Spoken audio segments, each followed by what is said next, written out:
tout le monde euh, d'être venu m'écouter. Merci de vous intéresser au raisonnement derrière ma recherche. Je vais parler du recours à la technologie pour aider les enfants et les femmes à rester en sécurité pendant la pandémie de la COVID-19.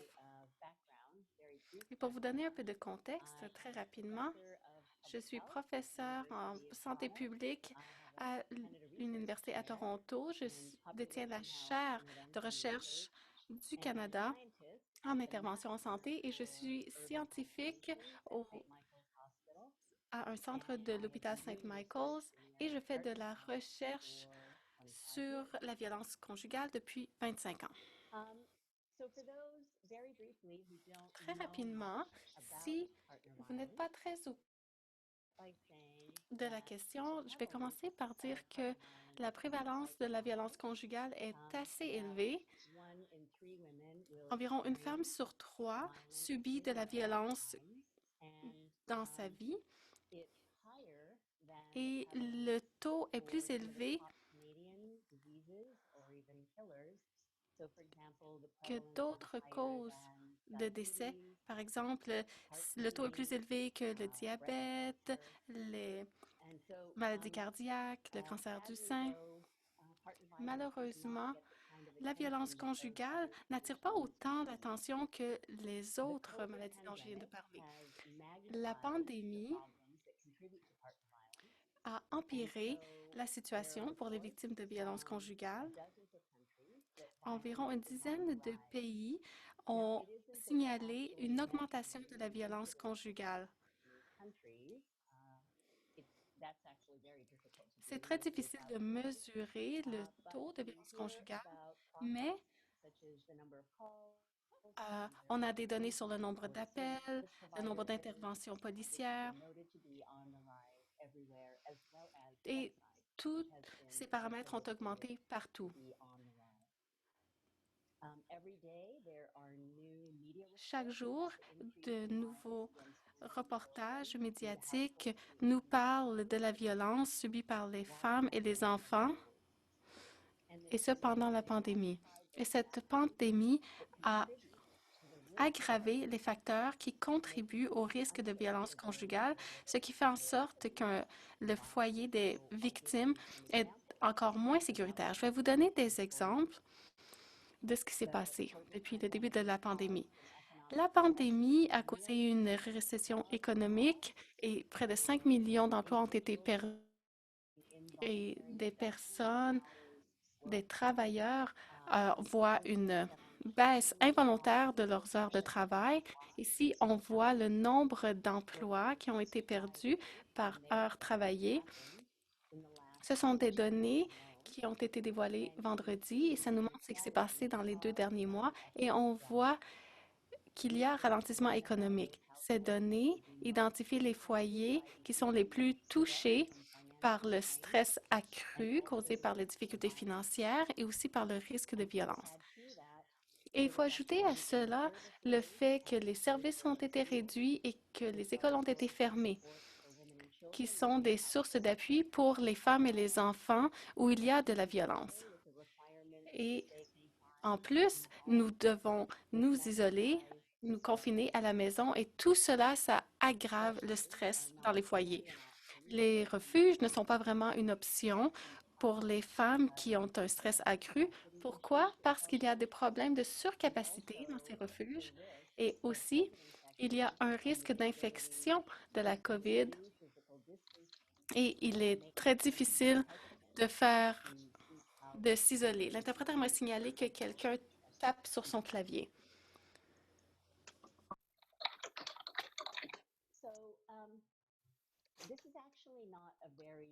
Alors, ce n'est pas une situation particulièrement unique. Nous avons déjà vu ces situations lors d'autres pandémies où différents facteurs étaient regroupés, par exemple le ralentissement économique, etc. Mais je pense que la pandémie avait une situation qui a changé très rapidement. Mais ce n'est pas la première fois qu'on voit ce genre de situation. Par exemple, il y a eu d'autres urgences médicales, par exemple l'éclosion d'Ebola en 2014 en Afrique. Les gens devaient rester à la maison. Il y a eu une augmentation de la violence. Alors, la grande question, c'est la suivante. Comment est-ce qu'on peut aider les femmes de façon sécuritaire ici au Canada? Ici au Canada, nombre d'entre nous avons accès à Internet. Il a été documenté que depuis mars, l'utilisation d'Internet a grandement augmenté. Alors, la technologie pourrait être une bonne façon de permettre aux femmes de trouver de l'information pour rester en sécurité pendant la pandémie. J'aimerais vous parler d'une série d'applications que nous avons développées. Elles ont été co-créées avec des partenaires rendent qui offrent du soutien aux femmes victimes de violences conjugales. Et nous avons participé des femmes victimes de violences pour l'élaboration de ces applications. Il y a deux applications qui sont disponibles pour tout le monde, peu importe où on trouve la WTH, With the With Women, qui se concentre sur la santé des femmes. Ces applications, en fait, il y en a deux, comme je l'ai dit. Une de ces applications se concentre sur la sensibilisation par rapport aux comportements problématiques dans des relations, donc des comportements qui ne sont pas sécuritaires. Donc, ça nous permet d'évaluer notre propre situation. Je ne vais pas passer trop de temps à parler de cette application parce que le sujet de la recherche porte surtout sur la deuxième application, mais si ça vous intéresse, je pourrais répondre à vos questions sur cette application d'auto-évaluation. Alors, on voit le contenu des voies ou des chemins, les voies ou pathways sont plus compliqués et on voit qu'il y a différents volets. Par exemple, on peut évaluer le danger grâce à cette application. Il y a des plans de sécurité personnalisés. Alors, on peut déterminer quels sont nos besoins et l'application détermine les priorités. Cette application a été conçue avec nos partenaires, mais elle s'inspire d'une autre application qui accroît la sécurité qui s'appelle MyPlan.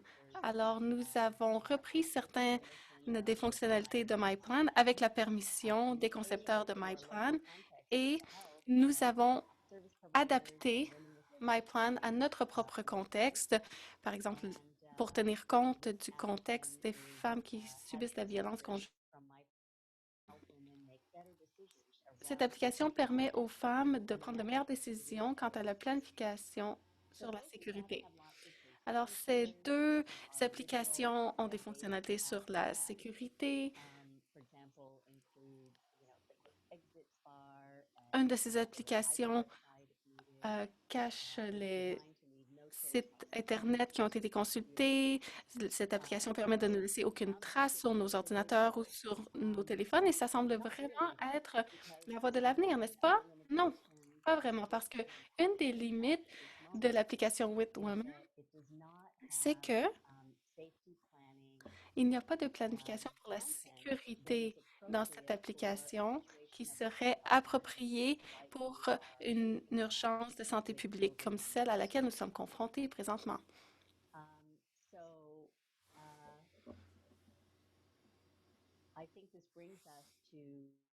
Maintenant, vous parlez de la recherche menée par mon équipe. J'aimerais partager avec vous la liste de chercheurs dans cette équipe et comme je l'ai dit, nous avons trouvé nombre de ces chercheurs dans le réseau de CanCovid. Nous avons publicisé ce que nous voulions et des gens se sont portés volontaires, se sont ajoutés à notre équipe. Alors, je pense que la recherche va être encore plus poussée maintenant que nous avons des gens talentueux dans notre équipe. Parlons un peu de la recherche. Nous avons 4 activités que nous allons mener. La première, c'est sur la planification de la sécurité. Parce qu'il faut avoir des plans adaptés à l'urgence de la COVID-19 et ça va nous permettre de compiler des renseignements.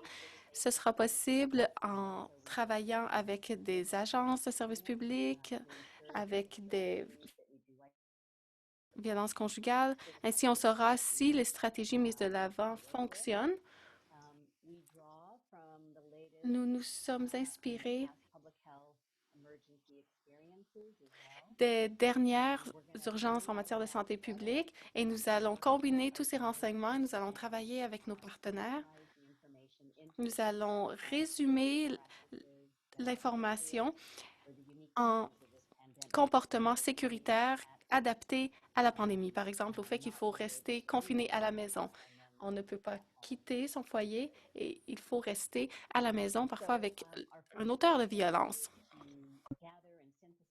La première étape, c'est de collecter et analyser l'information qu'on a, mener des entrevues avec les personnes et identifier des pratiques clés qu'on peut modifier pour tenir compte d'une pandémie. Ensuite, la deuxième étape porte sur notre app. Donc, on prend le contenu et le contenu sur la planification en cas de pour avoir un plan de sécurité et on les modifie. Ça va prendre quelques semaines pour modifier le contenu parce que on va aussi évaluer les aspects sécurité pour voir si on peut les améliorer. On a conçu le app pour être utilisé par quelqu'un qui habite proche de la personne abuseur et donc peut-être il faut cacher un petit peu le app. Il faut que ce soit déguisé en calculatrice ou autre. Donc, on va modifier la forme de notre app lorsqu'on modifie le contenu aussi. Et le plan de sécurité sont modifiés. On va le modifier encore, modifier son aspect avant de le lancer. Lors des 2 premières phases, on espère que tout sera terminé dans l'espace de 3 mois, donc du début à la fin. Troisième activité qu'on va lancer, c'est le lancement d'une campagne de médias sociaux sur les apps. Il faut rendre publique cette information. Et comme beaucoup de gens sont à la maison et sur Internet, on s'est dit qu'une campagne de médias sociaux, ce serait une bonne façon de faire connaître notre app.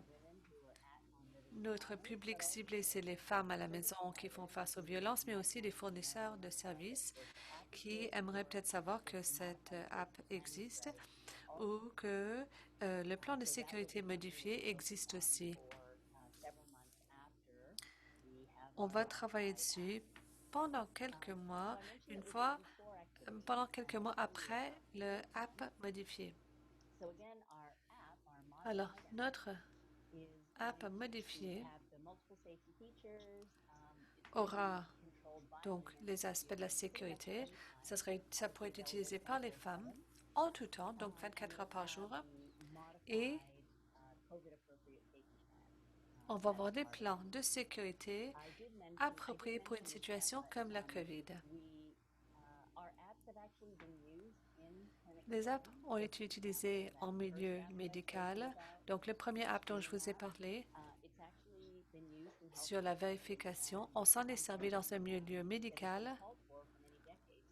C'est quelque chose qu'on demande depuis longtemps en milieu euh, médical. Mais très peu de cliniques s'en servent souvent parce que l'aspect vérification est difficile. Il y a toutes sortes de barrières qui empêchent les fournisseurs de poser des questions. Les fournisseurs n'osent pas poser des questions. Ils se sentent mal à l'aise. Et donc, cette app est utile parce que la personne s'en sert en milieu clinique et le taux de vérification monte à 85%. Donc, on peut s'en servir lors des visites virtuelles avec des clientes. On essaie d'incorporer ces apps dans les visites virtuelles pour aider les fournisseurs à faire une évaluation sur la violence ou aider la femme avec l'app sur les plans de sécurité. On veut aider les femmes à promouvoir la sécurité, surtout les femmes qui sont obligées de rester chez elles. Donc, ensuite, on va créer une trousse d'outils pour les fournisseurs de services et les fournisseurs de services sociaux. Ça va les aider à incorporer les apps dans leur visite virtuelle.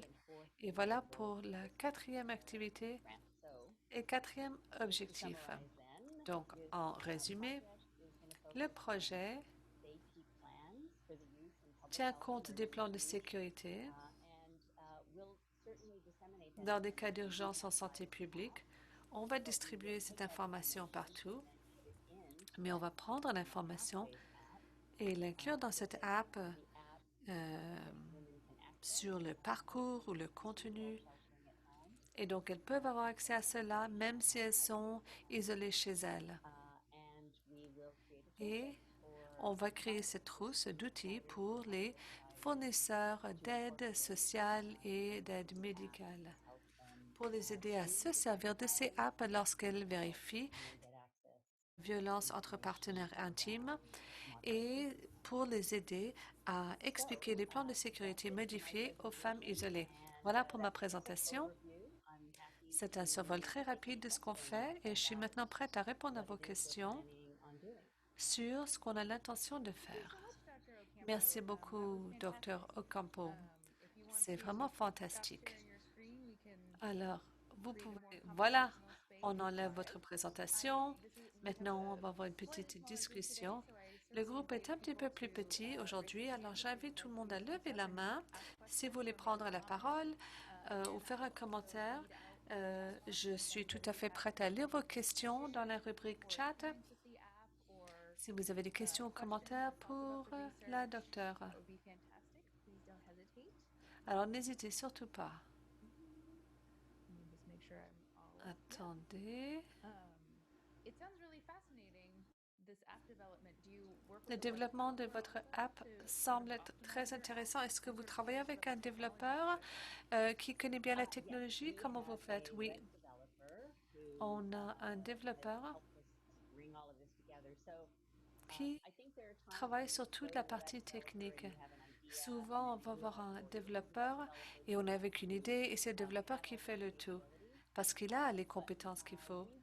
Mais nous, on voulait faire la recherche au départ avec nos partenaires et avec les femmes qui sont victimes de violences. Donc, nous, on a fait cela et on a présenté nos idées aux développeurs et c'est eux qui ont conçu le reste. Donc, tout côté technologie. Super. J'ai beaucoup aimé la présentation et quelqu'un pose la question suivante. Est-ce qu'on peut distribuer la présentation?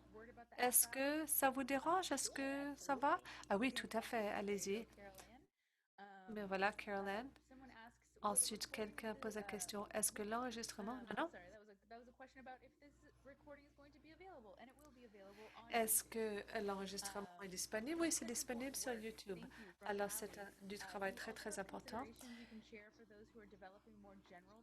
Pour ceux d'entre nous qui sont en train de développer des technologies plus générales pour la COVID, qu'est-ce qu'on peut faire pour assurer la sécurité des femmes et des enfants qui font face à la violence? Donc, est-ce que la recherche s'applique à d'autres domaines, surtout dans le contexte d'une pandémie? Vous voulez dire, est-ce qu'on peut utiliser la technologie? En fait, il y a deux applications, un pour les fournisseurs de services et l'autre, c'est pour des femmes dans la maison. En fait, ce n'est pas la réponse unique. Il y a toutes sortes de stratégies pour contacter et appuyer cette population.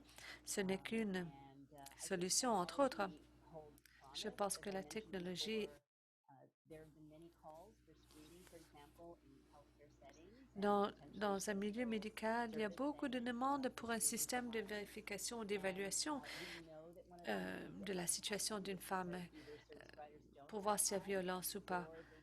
Et parfois, cette vérification n'a pas lieu parce que soit le médecin n'a pas assez de temps ou il n'ose pas poser de questions. Ou parfois, la femme, elle ne répond pas à la question de façon très honnête. Il y a toutes sortes de défis lors de ce processus de vérification ou d'évaluation. Et je dois vous dire que dans la clinique où on est allé, à l'hôpital où je travaille, ça a pris 45 secondes pour une femme de répondre aux 9 questions. Et l'avantage de notre app, c'est que ça pose une série de questions très compréhensibles sur la violence. Parce que on n'avait aucune intention de créer ces apps toute seule. On aurait voulu se servir de notre app pour comme il faut. Mais en fait, les apps qu'on a examinées posaient des questions très, très générales sur la violence. Et je comprends qu'on voulait que les questions soient courtes, mais nous, nos questions, en fait, on s'est limité à 9 questions très pointues. Et, et on voit que, en général, ça prend 45 secondes pour répondre aux questions. Et elles donnent une réponse et une explication pour leur niveau de sécurité dans la relation. Donc, c'est très, très facile et l'information est disponible au fournisseur et on peut l'inclure dans le plan de traitement pour cette femme. Et je pense que c'est beaucoup plus intéressant que j'avais cru. Mais sachez que ce n'est pas la seule façon d'aider les femmes. Il y a beaucoup plus de services, mais beaucoup plus d'argent pour ce secteur parce que c'est un secteur sous-financé. Cependant, ça peut fonctionner. Alors, comment est-ce que les développeurs de technologie générale peuvent s'assurer que leurs apps ne font pas plus de tort aux femmes et enfants qui sont victimes de violences? Mais oui, en fait, on a beaucoup appris lorsqu'on a développé cette app. On publie beaucoup là-dessus et je pense que de lire les articles, parler aux autres, ça c'est très très important. Très bien. Caroline pose la question. Quel sera votre processus pour la publicité?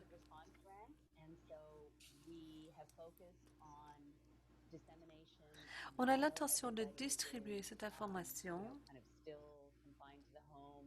pendant cette période d'isolement à la maison et c'est pour ça qu'on a mis l'accent sur l'Internet et les médias sociaux. Mais on espère que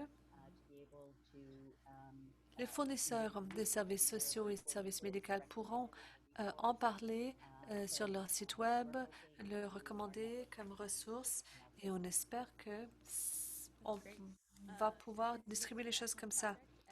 Écoutez, c'est très important comme projet. Est-ce que l'utilisation de l'appli est anonyme et comment fait-on pour mesurer les résultats? Bonne question, merci.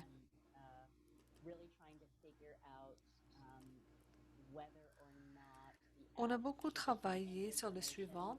Est-ce que l'appli devrait garder de l'info sur la femme parce que si jamais elle revient dans la clinique médicale, alors le dépistage prend 45 secondes, mais c'est la planification qui prend du temps après.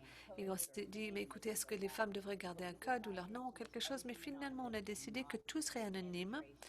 On préfère laisser aucune trace sur l'ordinateur. Et donc, c'est à 100% anonyme. Et si elle revient cette fois, il faut qu'elle recommence le départ à chaque fois. Et ça, quand même, c'est utile aussi. Mais pour l'instant, ça marche. Pour ce qui est de l'évaluation, l'appli sur le parcours se base sur un modèle axé sur l'épreuve. Alors, nous, on a beaucoup utilisé ce qu'on trouve dans l'appli MyPlan. Et donc, ça ne servait à rien pour nous d'évaluer l'appli car elle a déjà été évaluée, mais on se sert des méthodes expérimentales très efficaces pour évaluer notre appli et notre appli modifié pour s'assurer que c'est tout aussi efficace que l'appli MyPlan, le premier qu'on a créé. Et donc, oui, on est en train d'évaluer, car on veut s'assurer que ça change la vie de ces femmes. Merci beaucoup. Quelqu'un vous remercie pour votre présentation. Est-ce que les médecins vont continuer d'être au courant de votre recherche? Oui, on va demander aux fournisseurs de services médicaux si cette appli leur a été utile. On va faire des entrevues et on va les impliquer dans le développement des trousses, euh, lorsqu'on teste des trousses aussi et autres. Fantastique. J'ai l'impression qu'il est presque 16h30, c'est la fin des questions. Alors, c'est le moment donc pour vous remercier pour votre travail très important.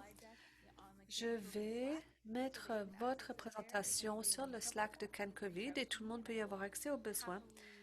N'hésitez pas à me contacter si vous avez du mal à le lire parce que je pense que c'est quelque chose qui vous distribue de façon très générale. Je pense que la présentation va être disponible sur YouTube un petit peu plus tard. Merci beaucoup à tous. Merci beaucoup, Dr. Ocampo, et bonne journée tout le monde. Merci.